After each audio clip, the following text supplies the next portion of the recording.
అసలు నువ్వు లేకపోతే అసలు ఉండలేకపోతుందంట, కాలేజీకి కూడా వెళ్తలేదు,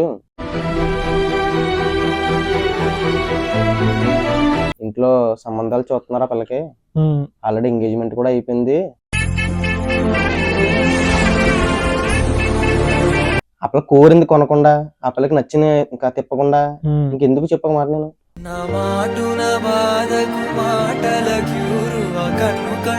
తను చాలా ఏడ్చింది.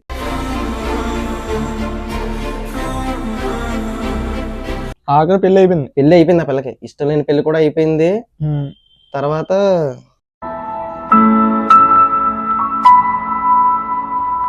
Hi guys, welcome back to our channel.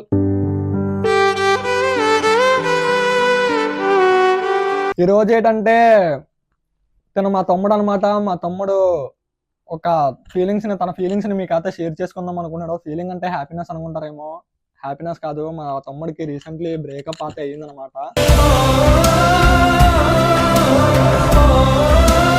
Love లో బ్రేకప్ అయ్యి తనలో తనే చాలా ఫీల్ అవుతూ, ఎలోన్లీగా చాలా ఫీల్ అవుతూ, తనలో తనే బాధపడుతూ ఉంటున్నాడు అనమాట. లైఫ్ లో ప్రతి పెయిన్ అనుభవించాలి, అప్పుడే లైఫ్ అంటే ఏంటో అర్థమవుతుంది.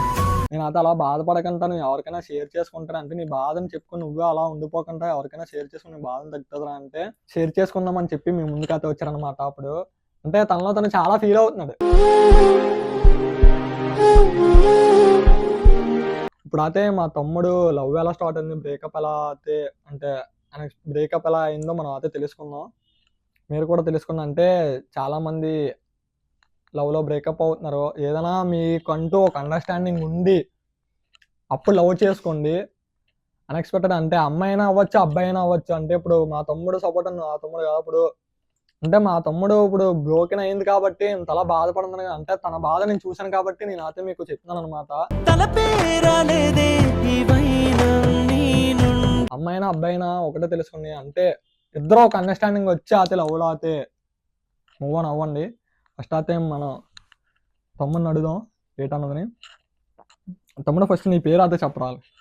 నా పేరు ఆనంద్. అంటే మీ లవ్ ఎలా స్టార్ట్ అయింది? లైవ్లో, ఇన్స్టాగ్రామ్ లైవ్ లోనా?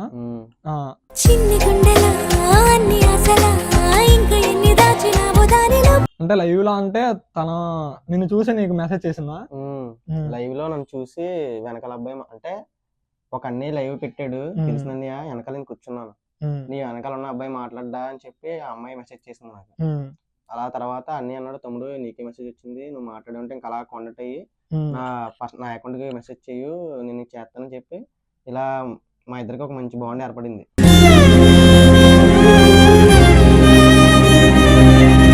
ఇద్దరు కలిపి మెసేజ్ చేసుకున్నాం, స్టార్టింగ్ చేసుకున్నాం. తర్వాత అది అలా లవ్ కింద మారింది. కాల్స్ మాట్లాడుకునే వాళ్ళమే, మెసేజ్ చేసుకునే వాళ్ళమే. తర్వాత తను సడన్ గా కలుద్దాము, నిన్ను ఒకసారి చూడాలి, నేను కలుద్దాం అంటే తను నీ లొకాలిటీ దగ్గరలోనేనా? కాదు, బయట వేరే కలుద్దాము అంటే సరే అని చెప్పి నేను అన్ని సెట్ చేసుకొని వెళ్ళాను. నేను లాంగ్ డిస్టెన్స్ లవ్ అనమాట. లాంగ్ డిస్టెన్స్ వెళ్ళిన తర్వాత కలిసి వాళ్ళ బ్రదర్ కూడా వచ్చాడు. అంటే తను ఆల్రెడీ వాళ్ళ బ్రదర్ కదా ఓపెన్ అయిపోయింది. అలా బ్రదర్ ని తీసుకొచ్చి మాట్లాడించింది, నేను కూడా మాట్లాడాను, అంతా ఓకే.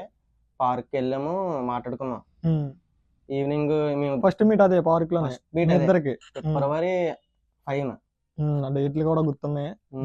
తర్వాత ఇంటికి వచ్చినప్పుడు మళ్ళీ ఫోన్ చేసి ఇలాగా ఇంట్లో చిన్న ఇష్యూ అయ్యింది ఏదనుభూతికి, నేను మాట్లాడతాను, నేను టెన్షన్ పడకని చెప్పాను. అంటే ఇష్యూ అంటే ఏంటి?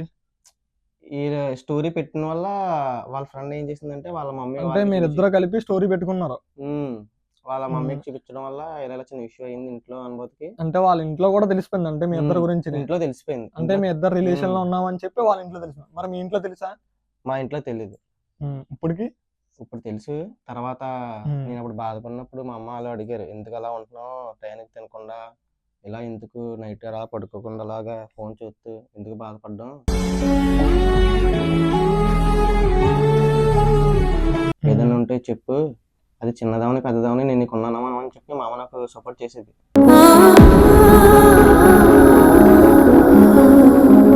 మరి అంతే కదా, ఎవరి తల్లిదండ్రులైనా అంతే కదా. తను కూడా అలాగనే చిన్నదామని పెద్దదామని, అది ఏ ప్రాబ్లం అందుట్లో ఆ పిల్ల ఉంటది. ఆ అమ్మాయి నిన్ను అలా కేర్ అలా తీసుకుంది. కేర్ తీసుకునేది నన్ను.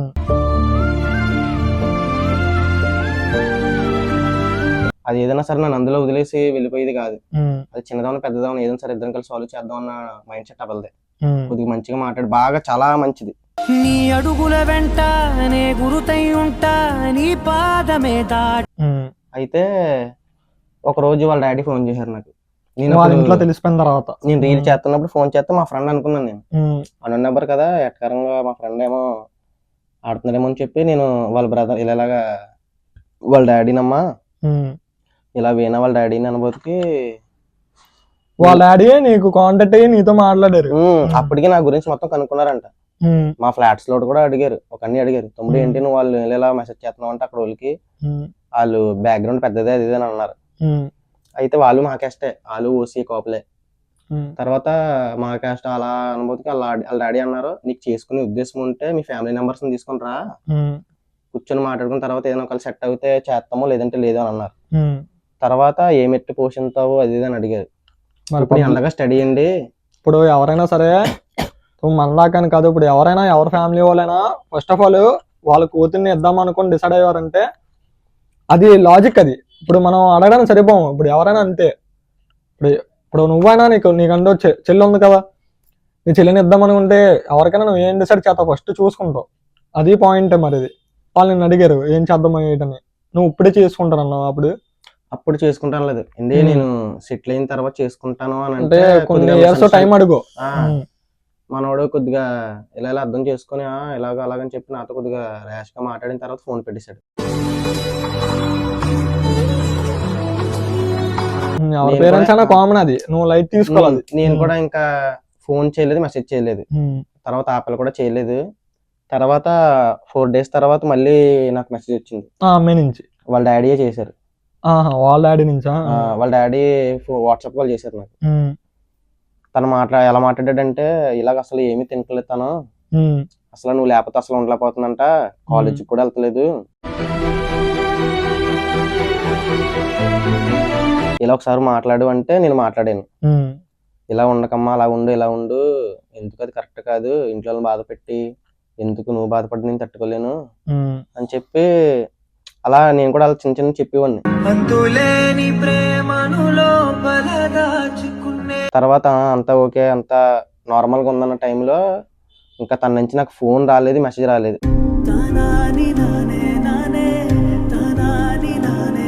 ఇంకా ఆమె నుంచి తర్వాత మళ్ళీ మీ ఇద్దరు మాట్లాడుకునేవారు. ఇంకా అదే నేను చెప్పడం ఆ పిల్లకి. తనకి చెప్పు అంటే వాళ్ళ డాడీ చెప్పమంటే చెప్పు. నేను చెప్పిన తర్వాత ఇంకా అంతా నార్మల్ గానే ఉంది. తర్వాత నుంచి నాకు ఆ పిల్ల దగ్గర నుంచి అసలు ఫోనే రాలేదు, ఫోన్ గానీ మెసేజ్ గానీ అసలు ఏమీ రాలేదు ఆ తర్వాత నుంచి.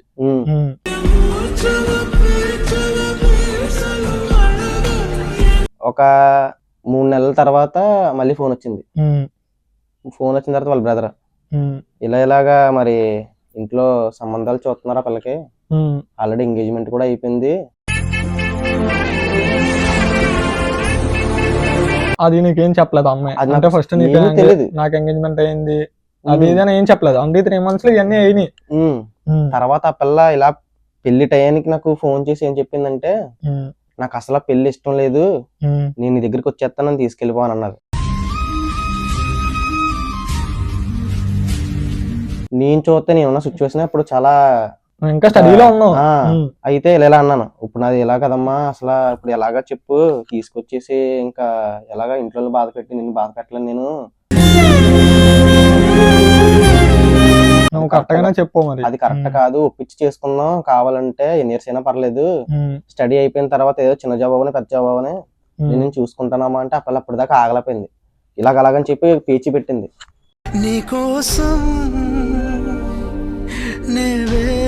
అంటే అమ్మాయి సిచ్యువేషన్ లో కూడా అమ్మాయి ఇంట్లో ఫోర్స్ చేశారు, నువ్వేంటంటే నీ విధంగా నువ్వు ఆలోచించుకున్నావు. అంటే నీ పాయింట్ ఆఫ్ వ్యూ ఏంటంటే ఇప్పుడు తను వచ్చిందంటే పెద్ద మ్యాటర్ కాదని నాకు వాళ్ళతో గొడవాడన్నా సరే నేను ఏదోలాగా నా ఇన్ఫ్లుయెన్స్ మొత్తం ఉపయోగించి ఆ పిల్లలు తీసుకొచ్చేయగలను. తీసుకొచ్చేసిన తర్వాత ఆ పిల్లకి నేను ఆ పిల్ల కోరింది కొనకుండా, ఆ పిల్లకి నచ్చిన ఇంకా తిప్పకుండా ఇంకెందుకు చెప్పక మాట నేను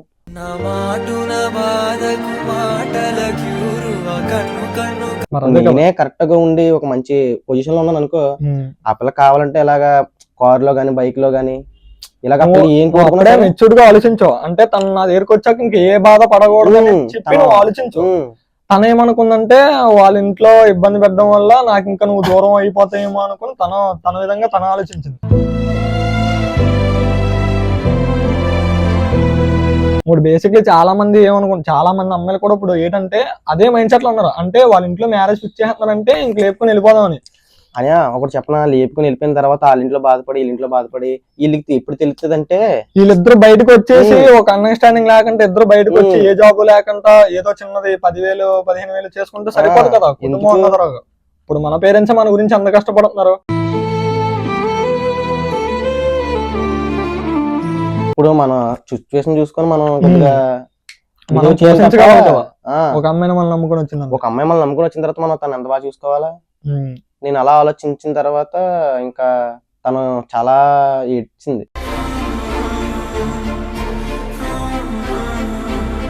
అలాగా అని చెప్తే నేను కొద్దిగా ధైర్యం చెప్పి ఆగు నేను ఎదురు చేస్తాను అయితే మాత్రం అసలు అలాంటి ఏ పిచ్చి పని చేసుకోకుంటే చేయకు వస్తుంది. నేను అన్నా నాకు అసలు ఇలాంటి నచ్చవు, నువ్వు ఏంటి ఇలా చేస్తున్నావు, నాకు అసలు నచ్చవంటే నచ్చవు నాకు ఇలాంటి అసలు ఏంటి నువ్వు ఇలా చేస్తున్నావు అంటే అలా మళ్ళీ ఫోన్ చేశారు నాకు వాళ్ళ డాడీ వాళ్ళు. ఫోన్ చేసి అసలు వాళ్ళన్నీ కూడా ఫోన్ చేశారు నాకు పర్సనల్ గా. ఒరే పోనీ మీ ఇల్లు ఎక్కడో చెప్పు వచ్చి దింపేస్తాను, ఈ పిల్ల టార్చర్ నేను భరించలేకపోతున్నాను, అసలు ఈ పిల్ల బాబాయ్ నువ్వు అసలు ఉండలేకపోతుంది, అన్నం తింటలేదు ఏమి తింటలేదు, కాలేజ్ కూడా వెళ్ళంటుంది, అసలు తింటలేదు అంటే ఏమి. అయితే ఇంకా వాళ్ళు ఏం చేశారు నిజంగా నిశ్చితార్థం అయ్యింది. అయిపోయిన తర్వాత కూడా నీకు మళ్ళీ ఫోన్ చేసి ఇలా అన్నారు. ఆ పిల్ల లాస్ట్ లో కూడా ఇలాగా పెళ్లి ఇంకా ఇష్టం లేని పెళ్లి చేసుకుంది ఆ పిల్ల. ఆఖరి పెళ్లి అయిపోయింది ఆ పిల్లకి. ఇష్టం లేని పెళ్లి కూడా అయిపోయింది. తర్వాత